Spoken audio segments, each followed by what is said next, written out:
bate-papo de hoje com Melissa Sonora falaremos sobre os sinais.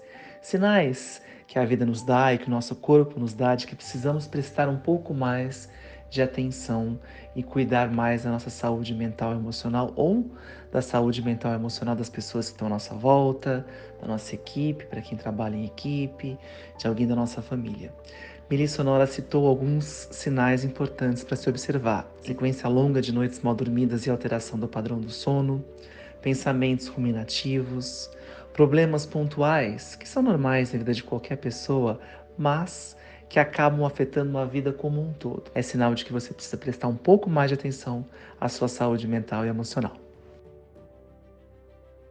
E como os sinais, assim, às vezes as pessoas ficam assim, ah, que tipo de sinal será Vamos, que vamos falar sobre um pouquinho sobre isso? Então, vamos começar esse vamos? tema. Para você que está aí, que não faz psicoterapia, não passa um psiquiatra, que já medita, ou que vai vir aqui para meditar, quais os sinais você tem que observar que você, além de precisar da meditação, você vai precisar de acompanhamento psicoterapêutico ou médico, ou, se é o caso de você nem entrar aqui na meditação, já ir pular para o psicoterapêutico e médico. Vamos tentar deixar, talvez, é difícil essa autoanálise, né, Mel? Mas como que a gente pode dar os sinais para as pessoas ficarem um pouco mais alertas com elas mesmas ou com familiares, amigos, pessoas próximas, né? Eu acho que um ponto que normalmente ele é um dos primeiros a aparecer é o sono. O sono ele é bem delicado, né, Juliano? Nós vamos ter Então, um assim, a médico pessoa. especialista em sono que usa a meditação como uma Ah, ferramenta carro-chefe para isso. Mas o sono é um é, bom. Noites mal dormidas, noites sem dormir, já está mostrando um desequilíbrio daquela psique, vamos dizer assim, né? sim. Então, assim, ou a pessoa tem muita dificuldade de entrar, né, no sono, então demora muito tempo para pegar no sono, ou aquelas que acordam por volta das 3 da manhã. E não dorme de novo. Porque ficam com a cabeça cheia Não de dorme. problemas, né?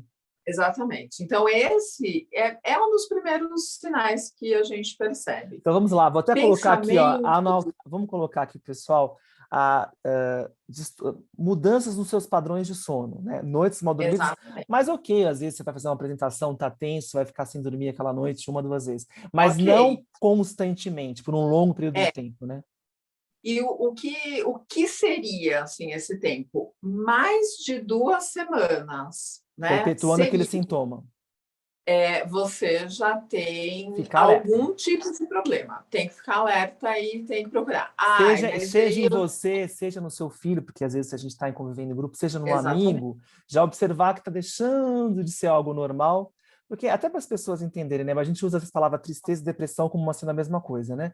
É normal a gente ficar triste quando a gente é rejeitado por alguma coisa, tem Exatamente. uma frustração, super normal. Porque também hoje Sim, em dia nessa obrigação de sermos felizes, as pessoas acham que tristeza não deveria existir num calendário de emoções, mas ela existe, né? Faz parte da sim, vida se faz frustrar. parte. Mas quando que. Aí você pode daqui a pouco falar outros sintomas também, não na área de sono, mas outros sintomas que mostram que essa tristeza já está indo para o lado mais de depressão, né? Um outro que tanto na depressão como na ansiedade aparece são pensamentos mais ruminativos. O que que é isso? Você tem um tipo de pensamento mais, a gente chama de perceptório ou ruminativo. Então, é aquele pensamento que fica ali o tempo E ele todo te e você não sequestra, consegue. não consegue fazer É, mais nada. é. E o persecutório é aquele de eu chego num lugar, uma pessoa me olha, ai, por que será que ela está me olhando? Eu não sei. Será que minha roupa não está boa? Será que eu falei alguma coisa que ela não gostou? Será que ela está brava comigo? Será que foi pela semana passada? Sabe? Aquilo, você vai criando inúmeras possibilidades, todas com esse caráter mais negativo, percebe? E sempre aonde você é ocupado. E é engraçado E você falar sobre isso, assim, se a gente pensar é, bem, né? Eu já fiz viagens, excursões com muita gente. Então você pega todo o espectro de pessoas. E existe aquela pessoa ali no meio que ela começa a entrar em conflito, dizendo que outras pessoas excluíram ela. Assim, as pessoas assim, já são sinais, né? Ela, não tinha ninguém falou nada, não era nada daquilo, e a pessoa monta um argumento na cabeça dela e tem certeza absoluta. Então, isso já mostra alguns desvios de saúde ali, né? exatamente. Uma outra característica que é bem importante, sempre aparece, uma coisa eu tô no meu trabalho e eu tô com um super problema aqui no meu trabalho. Mas eu vou para casa, tá tudo ótimo. Eu tenho os meus amigos e tá tudo ótimo. Então você vê ali que é uma questão de resolução de problemas, Juliana. Onde a pessoa vai lá, resolve aquilo, tudo volta a ficar ótimo. Agora, quando você tem um quadro de transtorno do mais leve ao mais grave instalado, você percebe padrões de comportamento em todas ou a grande maioria a maior parte das áreas de vida daquela Ou pessoa. seja, aconteceu alguma coisa, bagunça tudo, não bagunça só Tudo. uma área.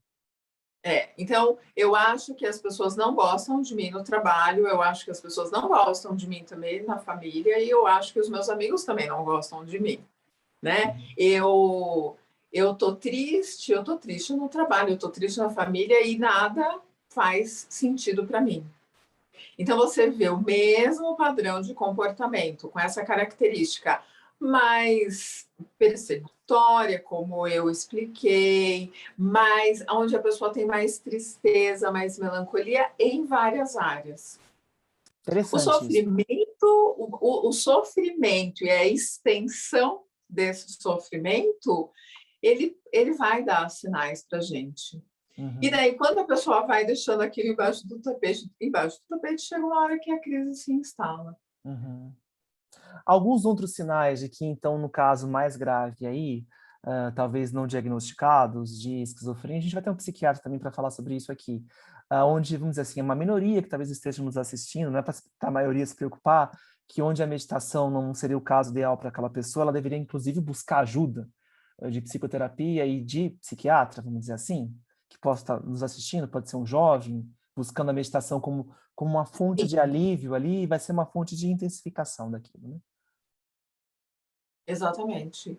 E daí a gente está falando de casos mais graves, que são os transtornos de personalidade, casos de esquizofrenia, bipolaridade e os casos mais crônicos. Mas em todos eles, você vai ter um primeiro episódio que vai acontecer muito provavelmente na adolescência. Uma Então, outra assim, pergunta, que também vale a pena fazer. Existe lá o lado genético, linha familiar, né? As disfunções, elas não acontecem às vezes de forma isolada, mas elas sempre têm um histórico, né? Também há que se observar. Exemplo, já trabalhei com clientes que faziam um tratamento de psicoterapia, que eram depressivos, com medicamentosos. Atualmente estou com dois clientes assim, que trabalham a meditação, mas dentro de uma linha indicação da psicoterapia e do psiquiatra. Então vieram para mim para trabalhar essa ferramenta, mas já estão estabilizados. Mas assim, a mãe, a avó, a bisavó, as irmãs, todo mundo com um quadro com essa mesma disfunção, com essa mesma doença mental e emocional. Isso também é um alerta, Mel?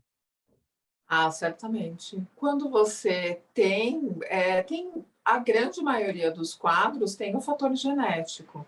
Então, eu já tive, dentro de orientação parental que eu faço, eu já tive famílias que me procuraram com criança de 6 anos, né, que normalmente é a idade que eu mais faço a orientação, e com essa preocupação, Juliano, eu tenho lá um histórico da família com essa, né, esse quadro, normalmente não tem um, né, quando a gente fala de casos graves, então, assim, se tem né, um avô, um pai, enfim, com esquizofrenia, você vai ver isso nos irmãos, você vai, né, é muito difícil você ter um quadro isolado, aonde os pais, já com essa preocupação, muito alerta aos sinais que a Sinais. criança ia Para dar o dando. E é apoio que ela muito legal. precisa, né? É muito legal, mas assim,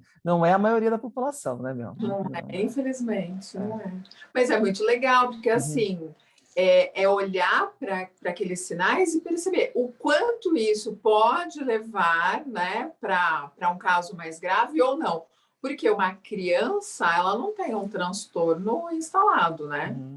Você não tem, você não fecha o diagnóstico em criança.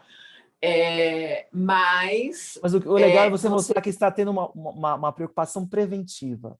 Da mesma forma que, por exato, exemplo, eu tenho histórico de câncer de pai, vô, no mesmo lugar, então eu faço uma prevenção com exames de rotina. No meu caso de rotina, são frequências anuais ou bianuais, sendo que na minha faixa etária seria a cada 10 anos.